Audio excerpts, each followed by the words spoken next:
সবাইকে বিশ্বকর্মা পুজোর অনেক শুভেচ্ছা। অনেক কাজ আছে, একটাও করতে ইচ্ছা করছে না, কিন্তু করতে তো হবেই। ওকে বললাম বেশি পড়াশোনা করতে হবে না, বড় হয়ে একসাথে ঘাস কাটবো। বিশ্বকর্মা পুজোতে সাইকেল বাইক সব ধুতে হয়, তাই আগে নোংরা করব, তারপর পরিষ্কার করব, তারপর চালাবো। তোমার বিড়াল কি ম্যাও বললে উল্টে ম্যাও বলে? টিভিটা কেনার পর থেকে কম্পিউটারটা নিয়ে বসাই হচ্ছে না। তারপর স্নান করে খেয়ে দিয়ে একটু ব্লার করা দেশের কার্টুন দেখে নিলাম। শুনেছি ওটাকে অ্যানিমে বলে। ও নাকি স্কুলে গিয়ে খাতার ব্যবসা করছে। এই ছোট ছোট খাতাগুলো 5 টাকা করে পিস, দারুণ বিক্রি হচ্ছে। কালকে বাংলা পরীক্ষা, ওর থেকে বেশি আমি টেনশনে আছি।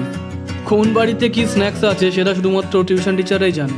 ঠুকরাকে মেরা পেয়ার গানে ইন্সপায়ার হয়ে আমি জিমে জয়েন করেছি। কিছু না কিছু করেই ছাড়বো এবার।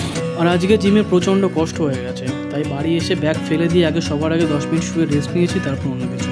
তারপর স্নান করে খেয়ে দিয়ে আগে একটু গীতা পড়লাম, কারণ মনটাকে ভেতর থেকে শুদ্ধ করতে হবে। তারপর মেডিটেশন, মাথাটাও শান্ত করতে হবে।